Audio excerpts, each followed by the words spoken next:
the reality is life's a competition. You're going for a better job. You're going for a better school. You're going for more playing time. Everything's a competition, one way or another. So how does that square with your notion of not necessarily putting winning as the first priority? Is it that winning in life? Is that the... Yeah, you want to win in life, and I think when you build habits of not complaining, no excuses, you work hard every day, you show up, all those different things are skills that lead you towards success. Yeah.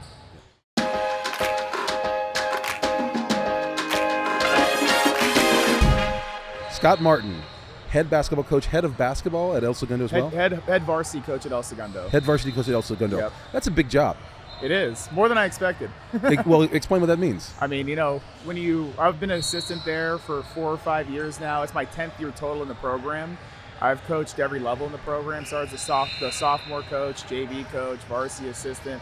Now I'm the head coach in the program. Is that the traditional track? If people are trying to get into coaching, is that the track to do? Is to get involved in a high school program and work your way through the ranks? Well, most people bounce around more.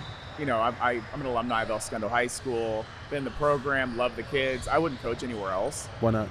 It's the place I want to coach at. There's college coaching that's never really interested me.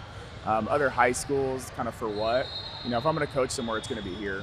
Right. Yeah. So you grew up in El Segundo? Grew up in I grew up in the Weisburn School District. So went to Dana, Cabrillo, Burnett for high school. Went over to El Segundo, and I've been there ever since. So for people who are listening outside of Southern California, and there are more than a few, where is El Segundo in relation to everything else in Los Angeles? Well, the biggest kind of landmark, you have LAX, which is a stone's throw away from the high school. So you have LAX, which is on Imperial Avenue. We're right down the street from the LA Times, the Los Angeles Lakers practice facility. The Chargers are coming to town. So it's a big, really sports-centric town. We just had the Little League World Series championship. It's kind of an incredible sports town, Yep. actually. And for a town of, 15,000 people, 20,000 people? Yeah, it's low. I mean, it balloons during the day because you have the big contractors, Northrop Grumman, well, we're going to get to that. Base and all that That's stuff. all in El Segundo as well? All in El Segundo. So you have Boeing as well?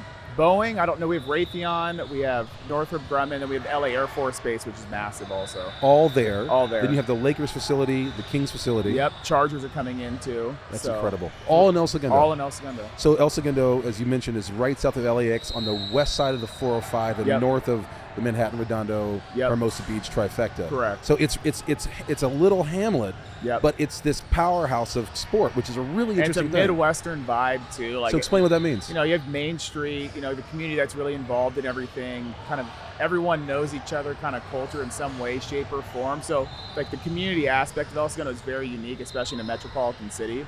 For our Little League World Series stuff, I mean, the homecoming and all that stuff was incredible to see those kids get that, that love. You talked about it. You guys won this year. Yeah, won this year. So I was driving through town before one event, and then I realized that before another event, you guys shut down Main Street, had everybody gathering on like it's twice, exactly. Yeah, twice. And fire trucks and SWAT team, the whole thing. The whole thing to celebrate these guys. Yeah, it was awesome. So it's almost impossible to do that in Los Angeles because Los Angeles, the whole thing is you come to this huge city and you get lost or you get.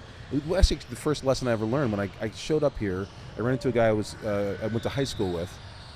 This was after college for me, and he was in between a year going from undergrad to law school. And he said it's the biggest city he's ever been in by far, but he never felt more alone. It's just tough for him to get a purchase point. But El Segundo is this little tiny community. Like bubble. It's incredible. It's a great community. So, and you grew up there. You went to high school there. Went to high school there. I work in town, live in town, so it's all in the same kind of area code. This podcast has now turned into a El Segundo Chamber of Commerce. Yeah, there we go. Welcome video.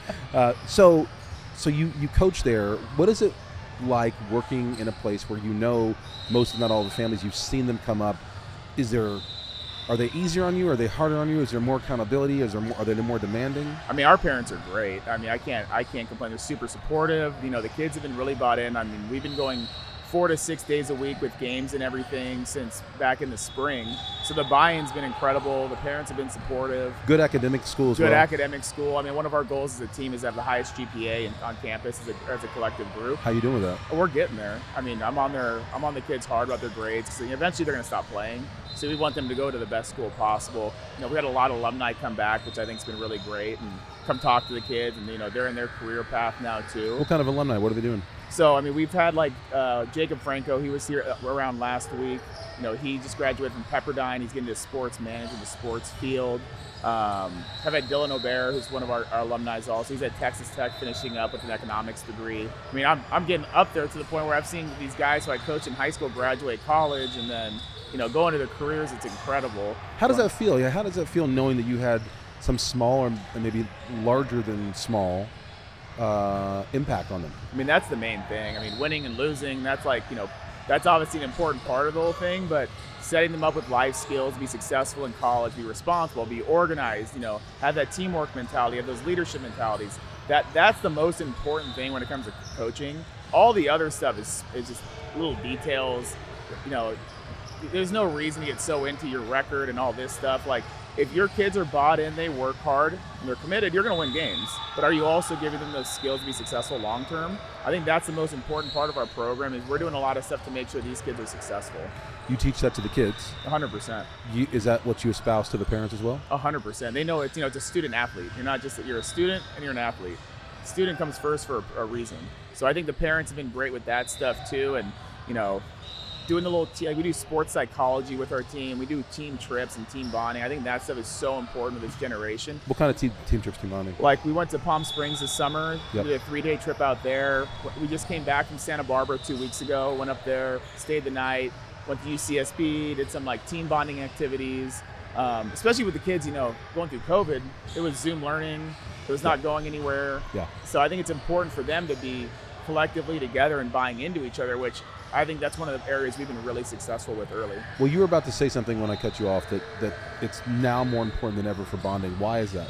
I think the COVID stuff where the kids are Zoom learning, you know, they're socially isolated. I think, you know, you have to really put time into them, bonding with each other, buying into their coaches, having that like experience piece to the basketball. So you can't just be in practice every day and go to games. Like, it has to be fun, it has to be exciting, there has to be a level of buy-in, there has to be goal-oriented stuff going on. So you've been able to have a bit of a longitudinal study with that. You were with some of your teams before COVID, during COVID, after COVID. Have you noticed, beyond what you've already articulated, any other kind of shift or impact that COVID had on their development, emotionally, athletically, or otherwise? That's a great question. I mean, I think kids are resilient. I think they're catching up quickly. You know, I think, you know, having our sports psychology piece, I think has been really important for us. When did you implement that? Like a month ago. Wow. Yeah, What was the impetus for it? I think it's become part of sports. It's a really growing part of the athletic industry, the sports industry, where you know, mental health is important. So, you know, you have to break down what's important for the kids, where they need to work on, you know, spiritually, emotionally, physically. All that stuff comes into play with a good basketball team. The Lakers, the Clippers, they all have those kind of people. And so it's now trickled down or adjusted down into. Talk to me about that in general. This notion of the adjustment down of the culture of pro sports down into high school, college, JUCO, beyond, maybe junior high. Oh, it's huge. I mean, you know, the media aspect, the kids want the media stuff at the games, the gear, like all the stuff you see the sports teams doing, even like the fan environment, all that stuff is becoming more and more important to get people out to the games, to get the kids excited. I mean, you know, sports for the most part is a business, not in the high school space, but you know, when you see the Clippers, the Lakers, the South Bay Lakers, even the G League stuff, you know, they put a lot of effort into promoting their games, doing special nights, doing gear giveaways, all that kind of stuff, just to build excitement for the team, which gets the kids excited, which is the most important part.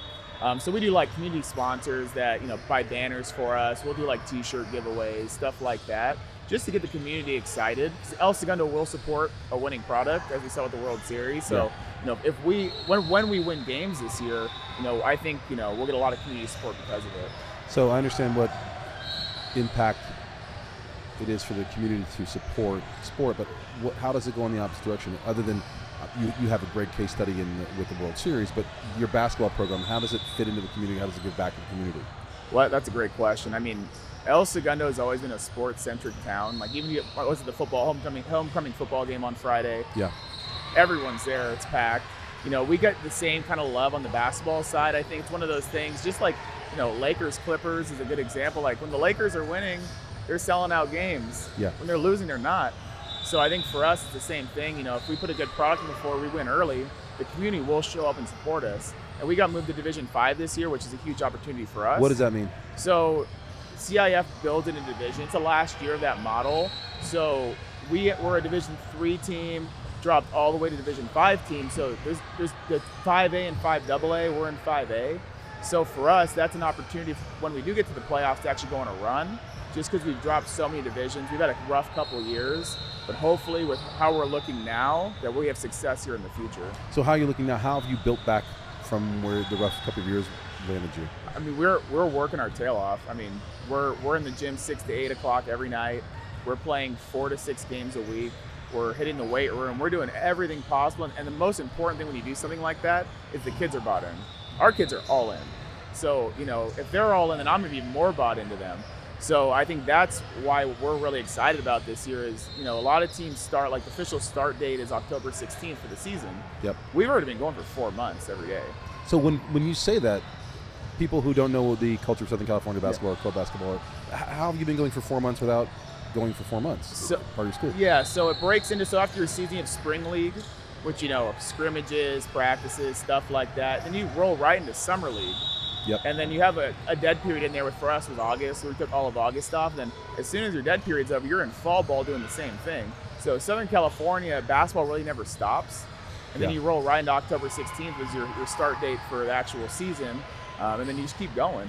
You know, I think the more you work, the more rewards that are there. I mean, it's a life skill too. The harder you work, the more you know, success you see. And I think our kids have kind of bought into that mentality.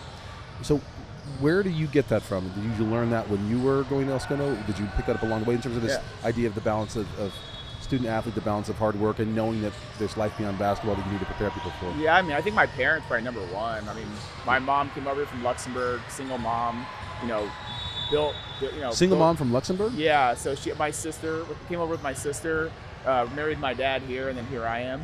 But, you know, came over from Luxembourg, you know, built a career in aerospace, you know, learned English, the whole deal. Learned English when she was in the United States? Yeah, when she went to the United States. As a single mom? Yeah, as a single working mom. Full-time job, the pressure of all those things? Yeah, she worked at Chapman College and ended up finishing with Lacey Aerospace. Wow. Yeah, so she's not a unintelligent woman. No, nor grinder, a non-driven. Wow. Hard worker. My dad was a chiropractor. My grandpa was a doctor, so he got into that field. You know, again, entrepreneur, worked hard. So, I know you work very hard. I know the body of your work. That's where you get it from, your mom? That's your dad? what I think. Yeah. I mean, I have some, you know, like my mentor Ryan Silver too. I mean, he works his tail off too. So I think I've been surrounded by like a lot of hardworking people. Yeah. And then you start working harder. It's the same thing. Or do you also search that out because that's the culture you're used to? I think that's a culture I'm used to. You know, with how I grew up, the mentors in my life. You know, people who work really hard. Like nothing's given to you. You have to work hard for it. And I think I've really bought into that. So, it sounds like it's a bit of nurture in nature, right? Yeah. So it's what you're drawn to, but also what you come from. Yep. Which one is it more of? That's a great question. I think it's a little bit of both, honestly. Sure, but which one more, if you had to? Are you modeling, and you following after your model, or are you just driven and built that way? I think probably driven and built that way to a certain extent. Yeah. Just because, you know, when you want something, you have to go get it. It takes hard work. It takes dedication. You know, our whole program we started in the spring was no complaints, no excuses. Like, really? That was like our motto, and like always having a standard of excellence. That's accountability. I feel like there might be a bit of a disconnect with a certain subset of. Yeah. Maybe every generation feels this way. The kids, you know, coming along. They're going to ruin the world unless they figure it out, and every generation figures it out. But it does feel like there's a lack of accountability in a certain subset. So that's what you teach. The kids are resistant to that, or they're open to it? I mean, our kids don't complain and they don't make excuses. So when people say that, it's like, you know, that might be true for certain groups. Yeah. But, you know, my kids show up to practice every day. They work hard. They don't complain. They don't make excuses. And they know that they're going to be held to a standard of excellence. You know, you want to be the best. So getting back to this notion of preparing them for life after basketball, we're here at this tournament. Yep. I think every kid here has aspirations to play, or I don't want to say every, but let's say 93.25% of the kids here believe they will play and have aspirations to play in the pros. Yep. Do you talk to the kids about the fact that the probability of doing that is very low, or do you let them dream that and just keep working them hard? Like, how do you handle that because they're young men in very formative years, wet cement years of their life, where they're very tuned to lies or bull crap, all that stuff. I think, we're in a unique situation where I work in basketball. So if kids do want to play at the next level, I'm uniquely qualified to help them with that. What do you mean? So, I work in the recruiting space, in the AAU space. So, I have a large network of college coaches that, I get guys in front of. So when we have had guys that wanted to play in college, we're pretty successful at doing that, at least giving them an opportunity. But I also think our kids are realistic where they're at. Just from an evaluation standpoint, we're honest with them. And we always meet with our players too on a personal level, saying, hey, what do you want to do? And we're going to support you, and we're going to push as far as we can. But, I think they understand we probably don't have any NBA players, but could some of our guys play Division III, Division II, NAIA? I mean, it's possible. They just have to go for it. That's where the grades come in huge. Because if your grades aren't good, you're closing doors. The better your grades are, the more doors that are opening. It's just that simple. In my opinion, especially in this, in this environment, if you're a 4.0 plus kid, you haven't really, taken yourself off of the radar of anybody, because you can get admitted to these Division III schools. Yep. But if D3 schools, for people who don't know, D3 schools, how do they differ from 2 or 1? Smaller. It's more aid-based, so need-based, which is based on your family's financial situation, or merit-based based on your grades. So the grades come important again. But they don't give away athletic scholarships. No scholarships, but the aid's phenomenal at most of these schools. So if you go to one of these schools, you're going to a top 100 university, U.S. News and World Report. You're getting a phenomenal education. Division III basketball is more competitive than it's ever been before. So you're playing real basketball with great coaches. I mean, you saw Greg Popovich's Hall of Fame speech.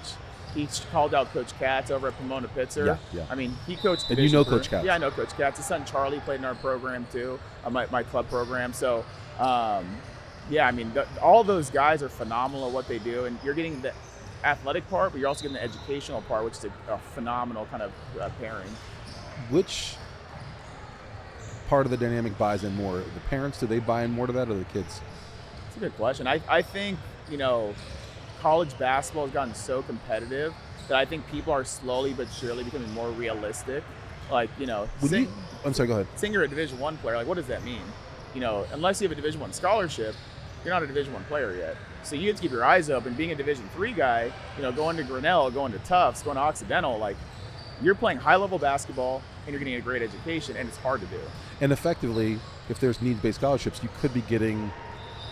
It's not the same thing as an athletic scholarship, but it looks and smells. Oh, there's similar. kids that go to school for free who are playing in basketball. Division III, 100%. And that basketball, even though they're not getting basketball scholarships, it might help in them getting into one of those schools. Correct. So that's the big thing. It's, basketball could be that X factor to get them into a Colorado college or a Puget Sound. Just because they have that little extra push, then if they meet the need-based or academic requirements, they're high, the need-based in the right place and the academics in the right place, you can go to school for free. You can even get paid some money to go there. So parents who have aspirations for the kids to go to college, play ball, get a scholarship, help maybe offset some of the costs of living and raising kids, they might think a little bit more creatively or liberally about what it means to actually get your kid into college to play basketball. 100%. That's changed a lot in the last 10 years. A lot. I mean, everyone wants to chase the Division I dream, but the reality is that's a very, very small percentage. And with the transfer portal stuff you see now too, like international players. Yeah, I mean, you have the transfer portal number 1, then you have JUCOs, you have prep schools. So your high school kids are like number 4 in the pecking order. So say that again. You have transfer portal. Transfer number portal. 1. You have the junior colleges. Meaning that literally are built to facilitate the kids going from junior college to a D1 program. Exactly, prep schools. What's the difference there for people? Kids take an extra to a postgraduate. It's really popular on the East Coast, more popular. Sports-centric schools that also have an educational component that play national schedules, play really good competition. Are those different than these academies? Same kind of idea. Okay. Same idea, and then a finishing school for basketball. Yeah, like a postgrad, you do an extra year out of high school. You reclass. If you're a 24, you'd be a 25. You're a year older. You spend a year developing. When you say 24 versus 25, you mean 2024? Yeah, 2024. So you graduate this year. You want to do an extra year. You're going to reclass in the class of 25. Does that happen a lot for parents who don't know what's going on? Does that happen a lot? From my perspective on the West Coast, it's been more of holding your kids back in 8th grade, which is, a one way of doing it. But then you see on the East Coast, a lot of people do the give me an extra year of high school or prep school, whatever you want to call it, to get ready for the college climate and for the recruiting piece and everything. Where do you stand on that? The reclass, the holding back, the adjusting? Do you feel like that's some parents might feel like, no, that's what I'm going to do, and in any other category I could do that. And other parents might feel like, well, it's cheating a little bit. So how do you? I mean, if I had my kid, it would be a post grad year. Because as an 8th grader, you're kind of dice rolling. Like, you're 14 years old, 13 years old. Who knows what they're going to be? It's hard. I mean, there's no like formula to know if they're going to be good or bad, if they're going to even like basketball as a senior. Therefore, you're putting at 8th grade, you're committing them to something that might. Yeah, and then they're not building those relationships as quickly with their friends and all those groups and everything like that. When you do a post grad year, I mean, you're going off to a New Hampton or an IMG Academy or whatever it is, but you're not in the home anymore. You're in a school. Yeah. I mean, it's more sports focused for sure, but you're building towards something. And these happen, by the way, also in soccer and volleyball. Oh, yeah. So those are all the ways, some of the ways that the nature of what college basketball is, scholarship basketball for college, has changed in the last 5 years. There's also 100%. International players. A lot of different stuff is going on. So the pressure is you have a kid 10 years ago, you think, okay, we know, assuming the kid's going to be athletic, we know what we're going to do, husband or wife, 2 husbands, 2 wives, whatever, know what they're going to do to matriculate this kid. Yeah. They show up in the world now, and the world has changed. It's different. Yeah, there's no playbook to this recruiting stuff. And my whole perspective's always been, you're going to stop playing basketball eventually. Yeah. You might as well get the best degree possible. When my guys have graduated from Carnegie Mellon and Claremont, and these different schools, like, they're set up for success. That's for life success. For life. You're gonna stop playing basketball at some point. So you might as well set yourself up to have a good career, to have a nice home, all the different stuff. Mike McGrath talks about that. He talks about the fact that all of his guys, quite a few millionaires, multimillionaires, and billionaires in that group, and I don't know if it was him or someone, when we interviewed him, someone talking about him saying he's graduated more multimillionaires and billionaires than any other. I believe it. Yeah, than Krzyzewski or anybody else, based upon So that's your notion that for the predominance of kids, they're going to go off and do other things. You want to set them up. 100%. I mean, they're not doing well in the classroom. You're setting yourself back. Life's a competition. I know we are kind of like the participation trophy kind of thing. How do you feel about those? I mean, the reality is life's a competition. You're going for a better job. You're going for a better school. You're going for more playing time. Everything's a competition, one way or another. So how does that square with your notion of not necessarily putting winning as the first priority? Is it the winning in life? Is that the... Yeah, you want to win in life. And I think when you build habits of, not complaining, no excuses, you work hard every day, you show up, all those different things are skills that leads you towards success. Yeah. When you, and we're running up against time, so I'll get you out here in a sec. When you look for young men to come into your program, are you looking for what? How can you identify that they're going to be the right group for what you're looking for? Are you looking for height? Are you looking for talent? Are you looking for grit? Are you looking for good academic standing? All the above. It's the same thing with our freshmen. Like, we don't really cut freshmen because you just don't know. You have to give them some kind of opportunity. And then we have our JV team, which, we're building the next crop.